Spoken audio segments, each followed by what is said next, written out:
Oke, assalamualaikum warahmatullahi wabarakatuh. Oke, di sini perkenalkan diri terlebih dahulu. Saya Aris Anggara dengan NPM 25782051.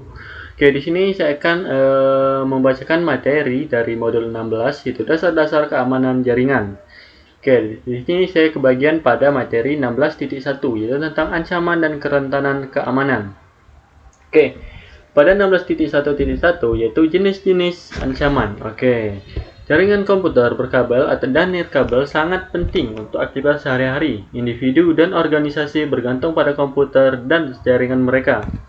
Nah, intrusi oleh orang yang tidak berwenang dapat mengakibatkan gangguan jaringan yang mahal, hilangnya pekerjaan, serangan terhadap jaringan Anda sangat merusak, dapat menghilangkan nyawa, waktu, dan uang, kerusakan, atau pencurian informasi atau aset penting.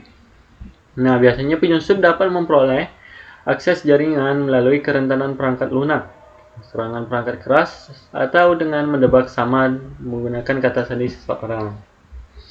Oke, di sini ada macam-macam tentang pencurian-pencurian. Di sini ada pencurian informasi, yaitu adalah tindakan membobol komputer untuk mendapatkan informasi rahasia. Yang kedua, di sini ada kehilangan dan manipulasi data, yaitu di sini kita translate dulu.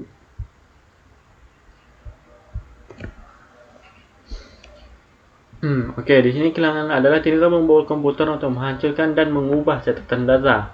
Di sini pencurian dan identitas, yaitu mencuri informasi dari identitas seseorang. Di sini ada gangguan layanan yang terakhir, yaitu untuk seperti menghack agar layanannya tidak bisa diakses. Contohnya seperti 404 biasanya muncul. Masuk pada 16.1.2 yaitu jenis kerentanan. Kerentanan adalah tingkat kelemahan dalam suatu jaringan atau perangkat. Tingkat kerentanan tertentu melekat pada router, switch, komputer, desktop, server, bahkan perangkat keamanan. Biasanya pengguna jaringan yang diserang adalah titik akhir seperti server, komputer, desktop, dan terdapat 3 kerentanan atau kelemahan utama, yaitu teknologi, konfigurasi, dan kebijakan keamanan. Ketiga sumber kerentanan ini dapat membuat jaringan atau perangkat rentan terhadap berbagai serangan. Contoh di sini ada kerentanan teknologi, yaitu seperti ada kelemahan protokol, yaitu seperti hypertext protokol. Dari kelemahan sistem memiliki masalah keamanan, dan kelemahan peralatan, yaitu berbagai jenis peralatan seperti router, firewall, dan switch memiliki kelemahan keamanan yang harus dikenali. Mungkin di sini kita masuk pada 16.1.3 yaitu keamanan fisik. Area rentan jaringan yang penting dipertimbangkan adalah keamanan fisik perangkat. Jika sumber daya jaringan dapat dikompromis secara fisik, pelaku ancaman dapat menghalangi penggunaan sumber daya jaringan.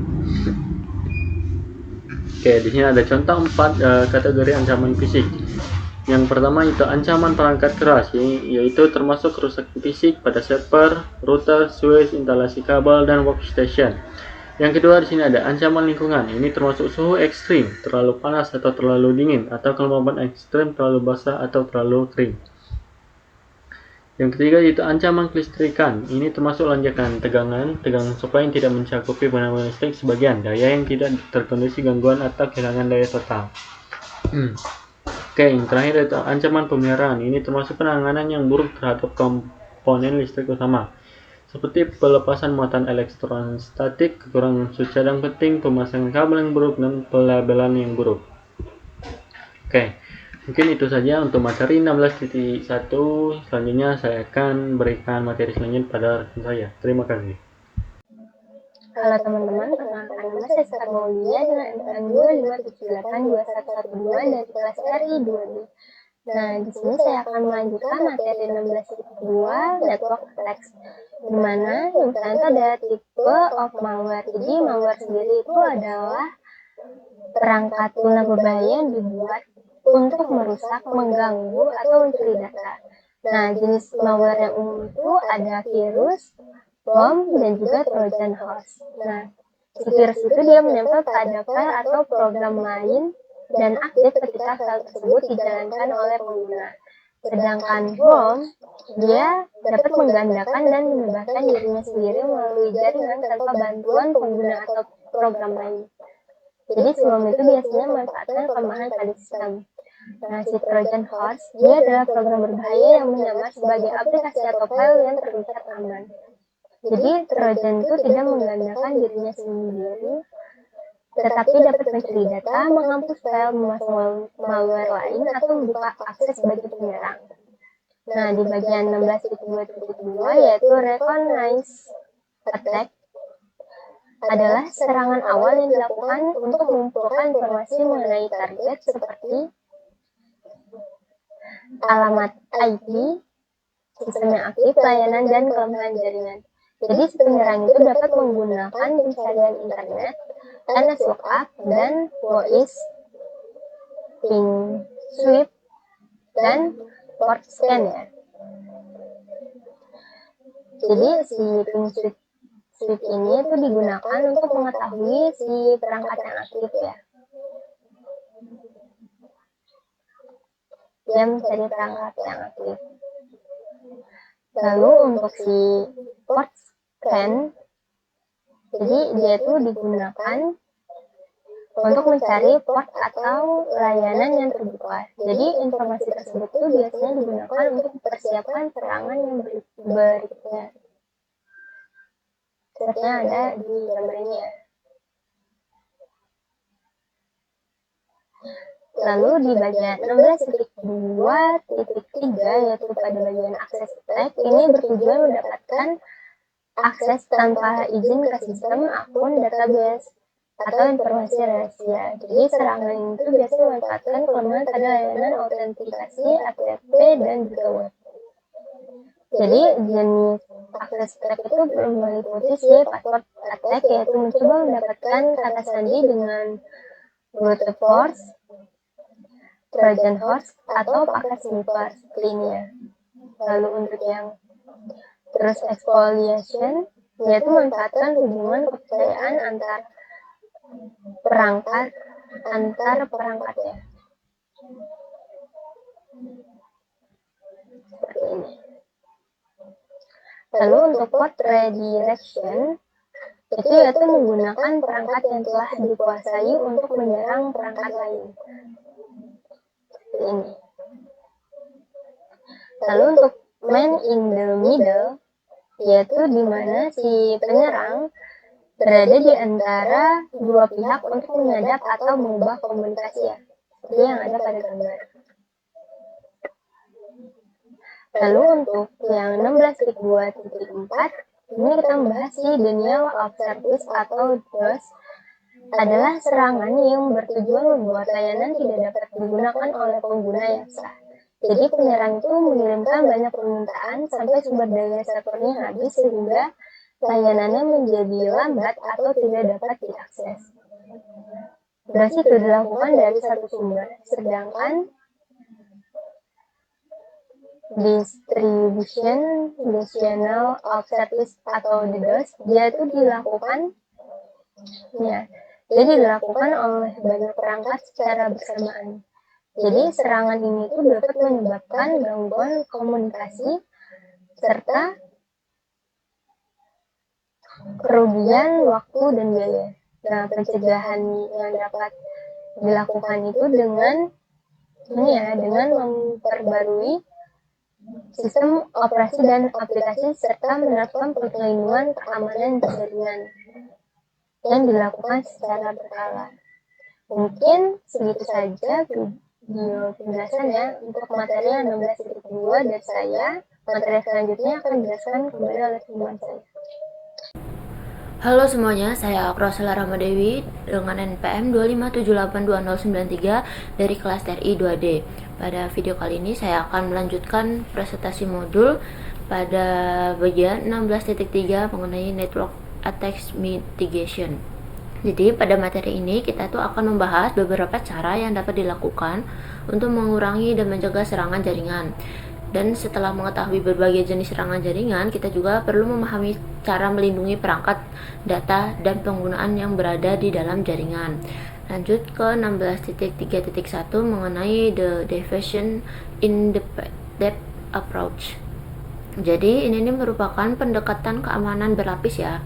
Artinya keamanan jaringan itu tidak hanya bergantung pada satu perangkat keamanan saja, tetapi menggunakan beberapa perangkat layanan keamanan secara bersamaan. Nah, perangkat seperti router, switch, server, dan komputer itu tuh harus diamankan agar tidak mudah diakses atau diubah oleh pihak yang tidak berwenang. Beberapa perangkat dan layanan yang digunakan dalam keamanan berlapis adalah seperti VPN, ASA Firewall, IPS,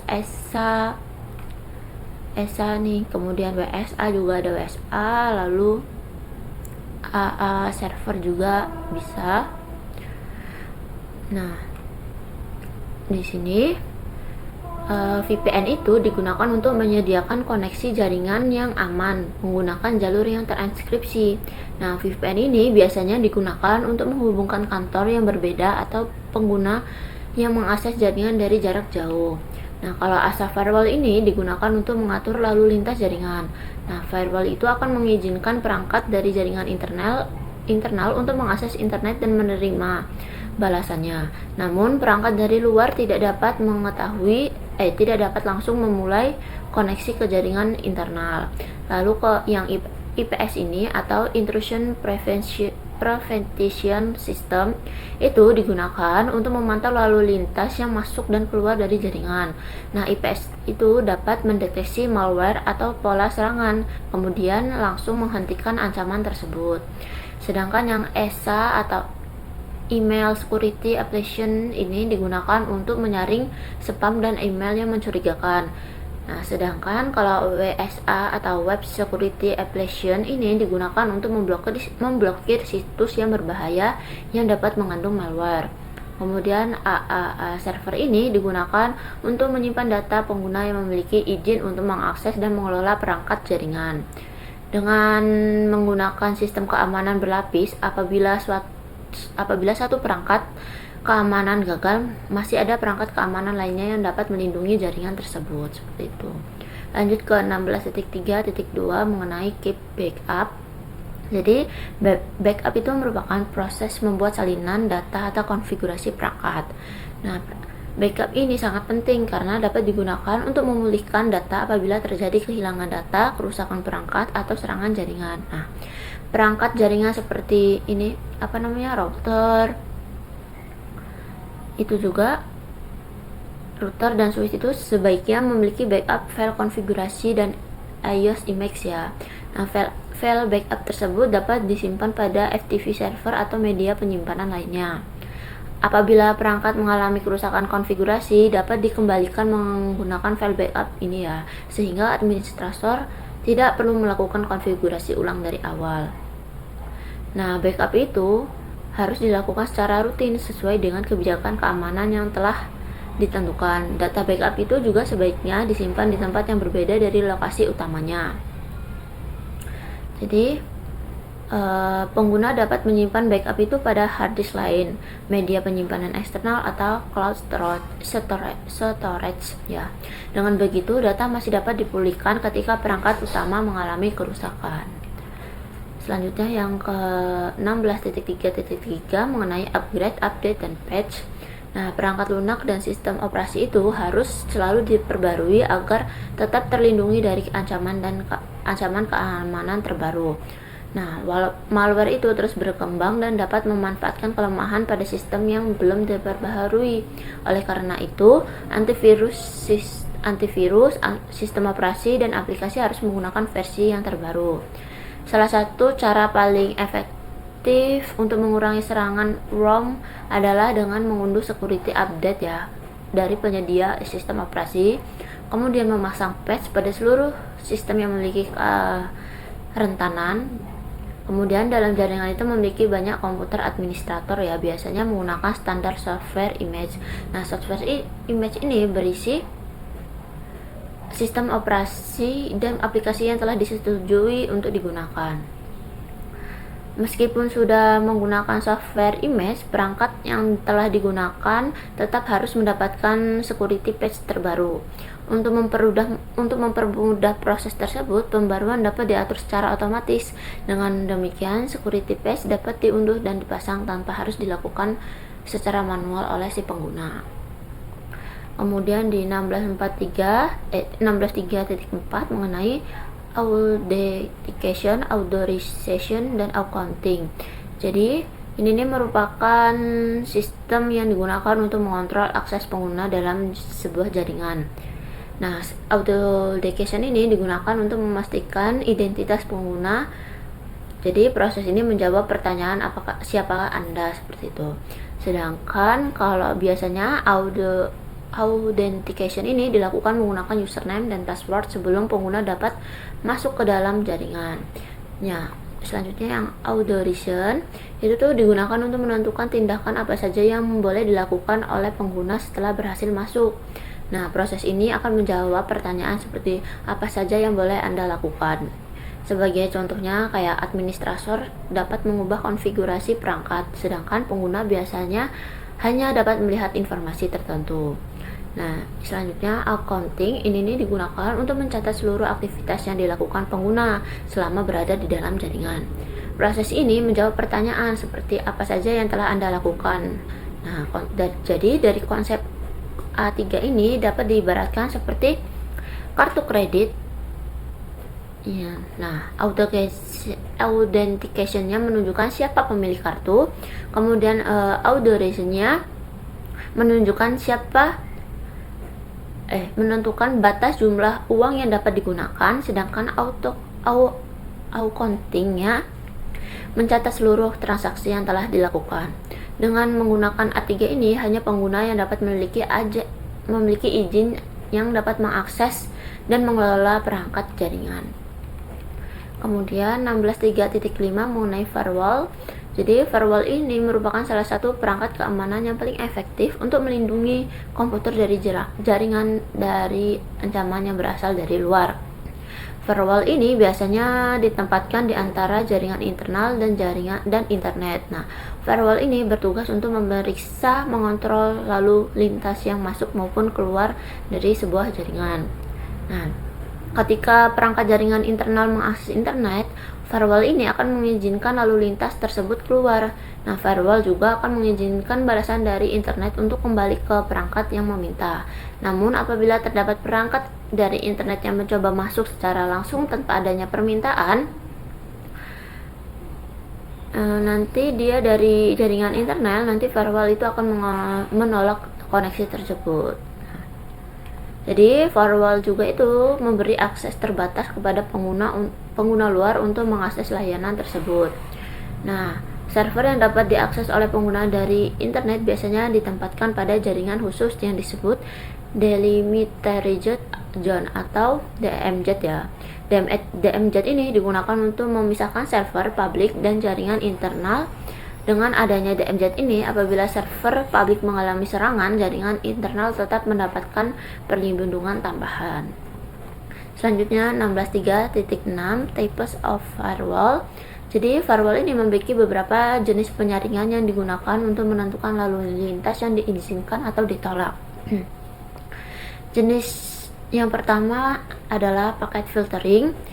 Jadi packet filtering ini mengizinkan atau menolak akses berdasarkan alamat atau MAC address. Sebagai contohnya itu kayak firewall itu dapat memblokir lalu lintas yang berasal dari alamat IP tertentu. Nah, jenis yang kedua ada application filtering. Ini nih mengatur akses berdasarkan jenis aplikasi dan nomor port yang digunakan.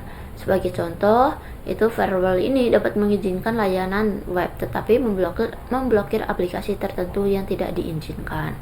Jenis yang ketiga adalah URL filtering. Jadi URL filtering ini digunakan untuk mengizinkan atau memblokir website berdasarkan alamat URL atau kata kunci tertentu. Sebagai contoh, perusahaan dapat memblokir akses ke situs berbahaya atau situs yang tidak berhubungan dengan pekerjaan. Yang jenis berikutnya adalah Stateful Packet Inspection atau SPI. Jadi SPI ini memeriksa apakah paket yang masuk merupakan balasan yang sah dari permintaan yang sebelumnya dibuat oleh perangkat dari jaringan internal. Jadi paket yang datang tanpa adanya permintaan sebelumnya akan diblokir, kecuali paket tersebut memang sudah diizinkan. Jadi SPI juga dapat mendeteksi dan menyaring beberapa jenis serangan jaringan seperti denial of service atau DOS ya. Kemudian selanjutnya 16.3.7 mengenai endpoint security. Endpoint ini merupakan perangkat akhir yang digunakan sebagai klien dalam sebuah jaringan. Contoh endpoint adalah seperti laptop, komputer desktop, server, smartphone, dan tablet.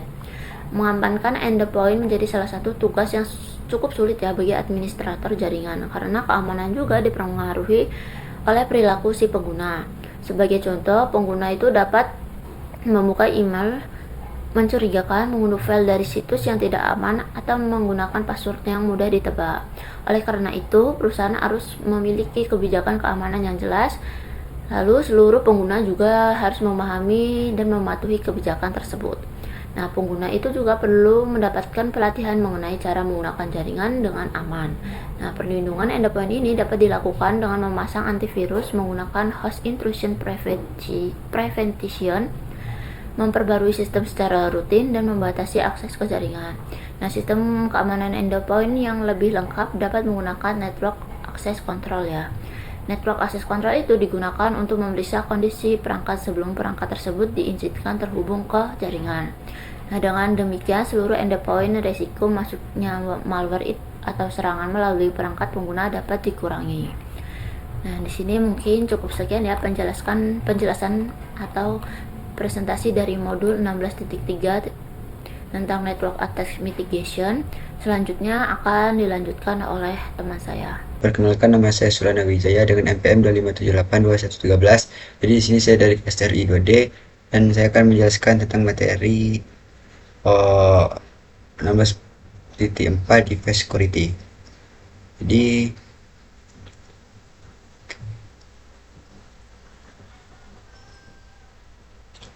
di bagian ini kita namanya tahu keamanan perangkat, device security tahu keamanan perangkat. Jadi ini ada yang namanya Cisco Auto Score. Di salah satu area jaringan yang membutuhkan perhatian khusus untuk menjaga keamanan adalah perangkat. Dan Anda mungkin sudah memiliki kata sandi untuk komputer, ponsel pintar, atau tablet Anda. Apakah kata sandi tersebut sudah cukup kuat? Apakah Anda menggunakan alat lain untuk meningkatkan keamanan perangkat Anda? Jadi topik ini akan memberitahu Anda caranya. Jadi topik ini akan memberitahu gimana menggunakan alat atau meningkatkan keamanan perangkat kita. Di pengaturan keamanan data bernilai default saat sistem operasi baru diinstal pada perangkat. Dalam kebanyakan kasus, dengan keamanan ini tidak memadai untuk router Cisco. Cisco Auto Score dapat digunakan untuk membantu mengamankan sistem seperti yang ditunjukkan pada contoh. Di sini ada bagian router auto score configuration. Score configuration versus the security of the router, but it will not make router automatically score from all security attacks. Jadi selain itu ada beberapa langkah sederhana yang perlu dilakukan dan berlaku untuk sebagian besar sistem operasi. Ada nama pengguna dan kata sandi default harus segera diubah. Akses ke sumber daya sistem harus dibatasi hanya untuk individu yang berwenang menggunakan sumber daya tersebut. Layanan aplikasi yang tidak perlu sebaiknya dimatikan dan dihapus instalannya jika memungkinkan. Seringkali perangkat yang dikirim dari perangkat telah disimpan di gudang selama beberapa waktu dan tidak memiliki patch terbaru yang terpasang. Penting untuk memperbarui perangkat lunak dan memasang patch keamanan sebelum menggunakan. Oke, lanjut, sini ada namanya kata sandi. Kata sandi ini untuk melindungi perangkat jaringan. Penting untuk menggunakan kata sandi yang kuat. Berikut pedoman standar perlu diikuti. Yang pertama, di sini kita gunakan kata sandi dengan panjang minimal 8 karakter, lebih baik lagi 10 karakter atau lebih. Kata sandi yang lebih panjang aman, jadi lebih aman gitu. Buat kata sandi yang kompleks, sertakan kombinasi huruf besar dan kecil, angka, simbol, dan spasi jika diizinkan. Di sini kalau mau lebih aman lagi, kita bisa menggunakan huruf besar, kecil, angka, simbol, dan spasi. Itu juga kalau misalnya diizinkan dari sebuah tempat yang kita mau kasih sandi. Hindari kata sandi yang didasarkan pada pengulangan, kata umum, kata kamus, dan huruf atau angka, nama pengguna, nama, kerabat atau hewan peliharaan, informasi biografi. seperti tanggal lahir, nomor identitas, nama leluhur, dan informasi lain yang mudah dikenali. Sengaja salah mengeja kata sandi, misalnya Smith, cuman beda di I sama Y-nya. Terus 5MYTH atau security 5E security 1T. Jadi sering mengganti kata sandi. Jika kata sandi diretas tanpa disadari, peluang bagi pelaku ancaman untuk menggunakan kata yang tersebut akan terbatas. Jangan menuliskan kata sandi dan meninggalkannya di tempat yang mudah terlihat seperti di meja dan monitor. Jadi di sini ada tabel-tabel yang menunjukkan contoh kata sandi yang kuat dan lemah. Kata sandi lemah, ini buktinya rahasia, pandai besi, Toyota, Bob 1967, daun biru 23. Terus dia sini mengapa dia lemah, ada alasannya. Ini kata sandi kamu sederhana, ini namanya nama gadis ibu. Toyota ini merek mobil. Terus ini Bob 1967 ini nama dan tanggal lahir pengguna. Daun biru ini kata dan angka sederhana. Terus ini ada namanya kata sandi kuat, B67N42D39C. Dan mengapa ini kuat? Ini biasanya menggabungkan karakter alfanumerik. Nah, jadi sini ada juga dia 12 nih HU4.147 menggabungkan karakter alfanumerik, simbol dan menyertakan spasi. Jadi pada router Cisco spasi di awal kata sandi diabaikan, tetapi spasi setelah karakter pertama tidak. Oleh karena itu, salah satu metode untuk membuat kata sandi yang kuat adalah menggunakan spasi dan menggunakan frasa yang terdiri dari banyak kata. Ini disebut frasa sandi. Frasa sandi seringkali lebih mudah diingatkan daripada sandi sederhana. Frasa sandi juga lebih panjang dan lebih sulit ditebak. Oke, jadi di sini ada namanya kata keamanan kata sandi tambahan. Di sini ada kata sandi yang kuat hanya berguna jika bersifat rahasia. Ada beberapa langkah yang dapat diambil untuk membantu memastikan kata sandi tetap rahasia pada router dan switch Cisco, termasuk hal-hal berikut. Ada yang pertama, menginskripsi semua kata sandi teks biasa, menetapkan panjang kata sandi minimum yang dapat diterima, mencegah serangan tebak kata sandi secara paksa brute force, menonaktifkan akses mode except istimewa yang tidak aktif setelah jangka waktu tertentu. Nah, ini juga namanya yang seperti tunjukkan pada contoh konfigurasi di gambar.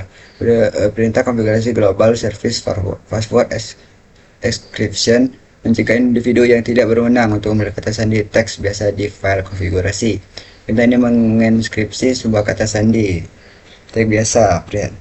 Di sini ada perhatikan pada contoh-contoh tersebut bahwa kata sandi Cisco telah dienskripsi menjadi bagian ini 0395.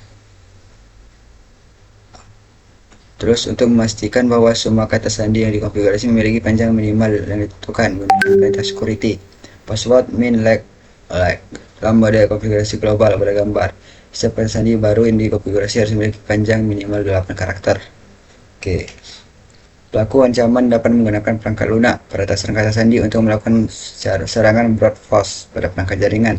Sering ini terus-menerus mencoba menebak kata sandi yang valid hingga salah satunya berhasil menggunakan perintah konfigurasi global login block for attempts with hit untuk mencegah jenis serangan ini. Pada gambar misalnya perintah login block for 10 enter 3 60 akan memblokir upaya login selama 120 detik.